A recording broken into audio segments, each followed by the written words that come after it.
Hey guys, kind of a riffer, man. Daniel 9:27. Let me read this real quick.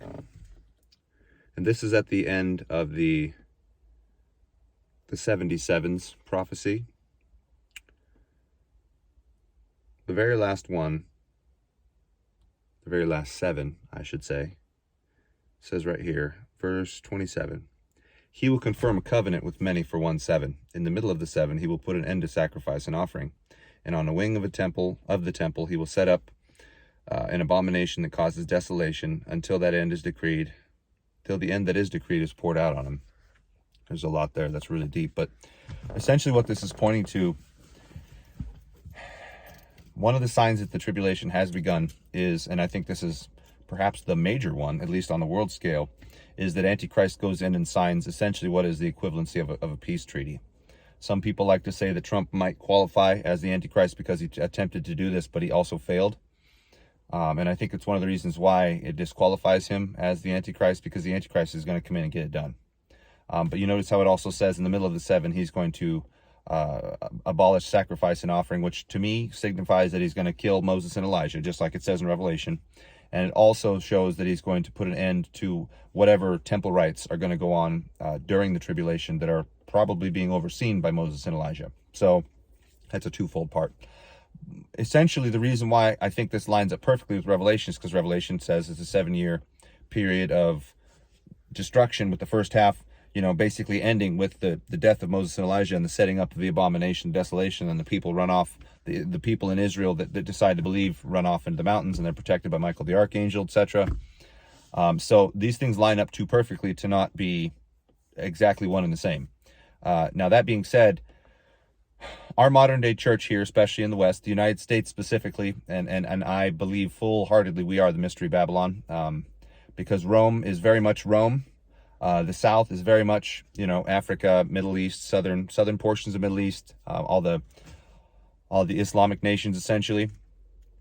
So the stage was already set for those, and the only quadrant of the world not mentioned at the time of the writing of Revelation was ours. And another way that you can tell that we are most definitely, in my opinion, and I think the Bible's opinion, honestly, I think it's pointing right at us, Mystery Babylon, is because of our close-knit relationship that we have with Israel.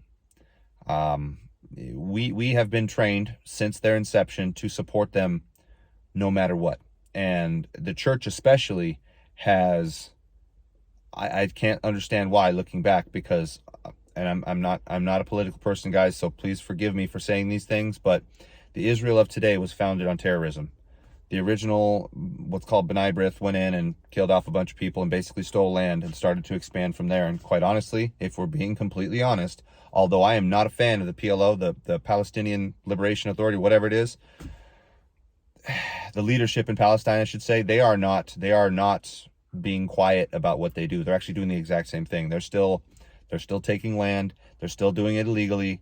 The reason why they haven't been blasted off the earth is because of the fact that they exist under our wing of protection. Okay, and this was all intentional, I believe. I think this is all 100% intentional. Now, yes, the end times Israel is a thing, and I do believe what we're looking at right now is end times Israel, but I do not believe it has anything to do with the original Israel. There's a very good chance that a good majority of the people that are there that claim to actually be from the original Jewish tribes perhaps either are not, or are, it's so watered down that we can't really even tell. I don't want to get into too many other side theories and other things, and I think the devil's made a really good effort at trying to profit as much racism towards the people that are there as possible, so as to shut down any conversation about this stuff. So don't get me wrong, people. Racism is absolutely stupid. Heaven will be littered with people of all race, creed, and color. Creed being Christianity, of course, but they will have come out of all sorts of people. So it also shows that God ever had it in his plan for a piece of every bit of his creation to be a part of his family. So in no way is racism acceptable or biblically prescribed at all. That being said, what's being put at us today is a specific setup. And let me explain.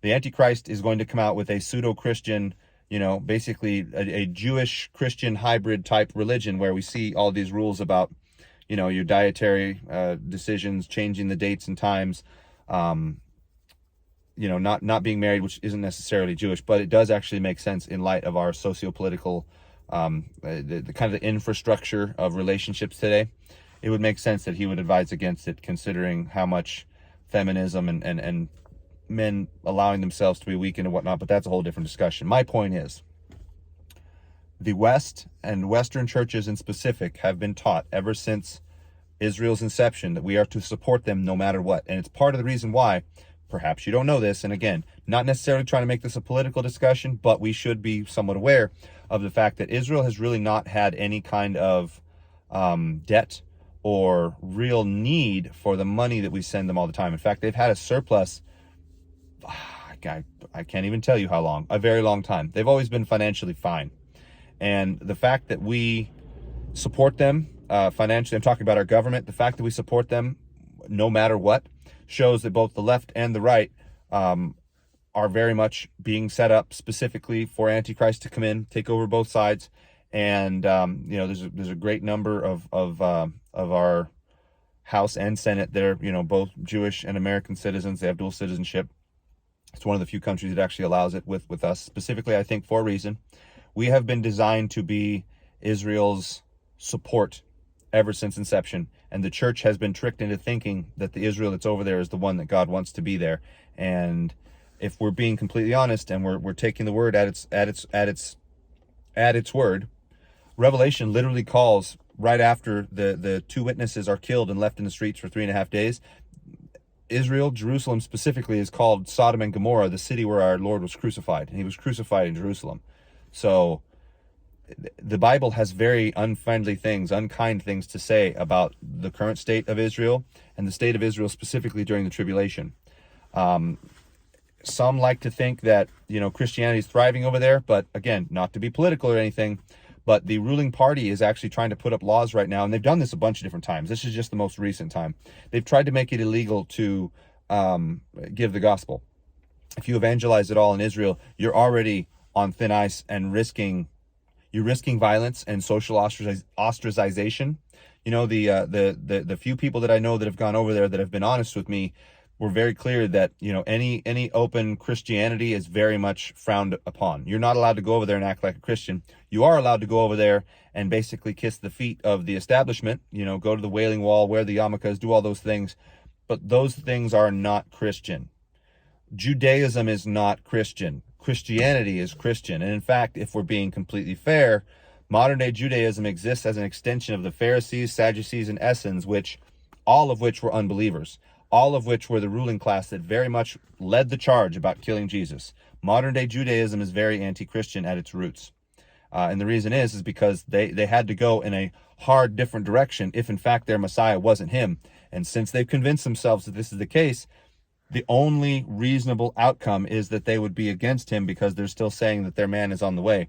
I believe very much that the Antichrist is to be proffered to the folks in Israel as their Messiah, and he is to be, I hate to say it, guys, he's the one that's coming to trick us. Just the whole idea of him being the Antichrist kind of points to all of this being the same thing. Again, not trying to be any kind of racist, because I think racism is stupid, but it is also, in my opinion, biblically very stupid to assume that anything that's over there right now is anything that God is ordaining on the positive side. The Lord is allowing it because the whole situation has to come to a head. Armageddon has to occur. All the nations have to be set up the way that they are, specifically to come against Jerusalem when the Lord does return, so that he destroys all of their armies. But what this is pointing to is a grand trap. And those of us here in the United States, we're going to love the Antichrist. And I don't mean me, I mean Americans in general, left and right, because he's going to be the answer to all these problems. He's probably going to come in and fix a lot of the nonsense that we see swirling on about around us, economically, socially, politically, etc. And that doesn't mean that even though he temporarily, and I'm just going to do this, fixes it, that it's going to be a permanent solution. It's not. It's only going to be one that is going to further Antichrist's aims of taking over the world, right? Because in the middle, as verse 27 there of Daniel 9, in the middle, he is going to break the covenant. So he's not going to actually stand up and continue on filling his place, protecting Israel, which I believe is against the king of the south, the two wars that are described. And then after it's over with, the apparent assassination of him, the sword strike to the head and yet lived. that is going to be his reasoning for killing Moses and Elijah, ending the temple rite, and sitting down in the temple, putting up his statue and claiming to be God. So all of these things line up too effectively and too efficiently, and we are being set up. Those of us that really do maintain what the Bible says in our hearts first we have to be crystal clear honest with ourselves about the fact that just about everything that we see politically and socially, if it doesn't come directly out of the Bible, is a part of the scheme very much to take over. Antichrist becomes very popular in the United States. His new religion sprouts probably just right before or shortly before the beginning of the tribulation. And once the tribulation kicks off, his whole religious thing is going to just skyrocket. We're going to see a whole bunch of Christians fall away. All the fake ones are already going to be start falling away before the tribulation starts. I'm certain of it. But the ones that are actual Christians are going to hold out slightly. But as the heat is turned up, they're going to start leaving him. And a third of total Christians on earth do leave. They become unbelievers. They do not maintain their faith. So there's a lot of reasons for this, and I do very much believe that the trickery that Antichrist is going to pull on us regarding our unfortunate allegiance to Israel now, that's going to play a huge part in it. People are going to be like, well, we've always supported them. This guy's fixed all of our problems. He's acting like Jesus. Antichrist is going to come in and be what the Jews originally wanted. They wanted a warrior to destroy Rome so that they could be free and do whatever they wanted. They wanted to believe that they were special and that God's rule could be put aside and they could get what, anyway, it's the reason why they killed him in the first place was because he refused to come in and do what they wanted. He had to come in and take care of sin first. They didn't see sin as a problem. They wanted to be special aside from that. And this is just a furtherance of that same mentality, that same hardening in part of Israel until the fullness of the Gentiles come in, meaning all of us are going to fill up the church all the way up until the end, and then it's going to get wacky.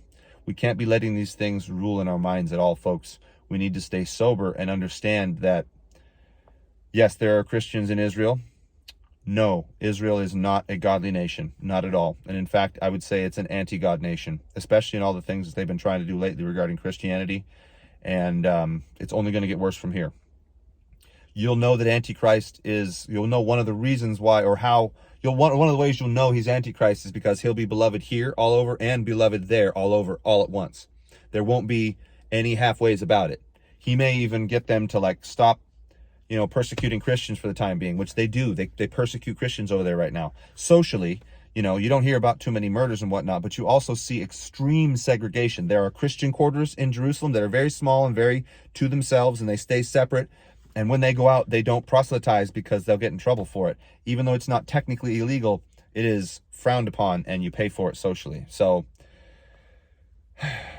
it's a sad thing, but I have to point it out because any of us that are sitting around giving Israel of today any kind of special place in our hearts, you're setting yourself up for, to be fooled. And I have to let you guys know this. Now, I have noted all of this, by the way, in a lot of my tribulation videos that are towards the beginning middle-ish of my channel. I've noted, the history of Antichrist, where he comes from. I have noted, and this includes all the evidence, by the way. He's the king of Babylon. He takes over here. He jumps over to Rome. He starts wars with the king of the south because of this 7-year treaty. And again, the end result of these 2 wars is that an assassination is made on his life, an assassination attempt, essentially. And then he gets angry and cuts off the treaty and essentially takes over Israel and claims to be God. So this stuff is coming, and we have to be sober-minded, and we have to be aware of it. And if you guys want, check out those videos, because again, there's so much evidence. I couldn't get into it with you guys here unless you wanted to hang out with me for a few hours. It's a lot, and even then, I don't think I could do it full justice. So I had to break it down in 15, 20, 25-minute-ish videos. But you can see all about Antichrist, all about Mystery Babylon, all about end times Israel in those videos if you really want to go see it. And it's very compelling, and I think near impossible to deny, unfortunately, unless we want to. And then that's what this is all about, free will. But again, I urge you guys to not put any special emphasis on any country that's out there right now, because all of them, not some, all of them end up being bad players in the end times. No country ends up right. None. So anyway, politics, patriotism, religiosity and religion in general is very dangerous right now. So just a warning. Just wanted to let you guys know. We need to be sober-minded. We need to put the Bible first, and we need to stay alert in the spirit. And that's all I'm going to say about that for now. Comment down below. Let me know what you think. Like, share, subscribe, hit the bell, because I'm sure this channel has had a lot of people kicked off. A lot of people have left too because they don't like what I say. But I'm not here to tell you what you like. I'm here to tell you what you need if I can. So anyway, love you guys. Talk to you soon.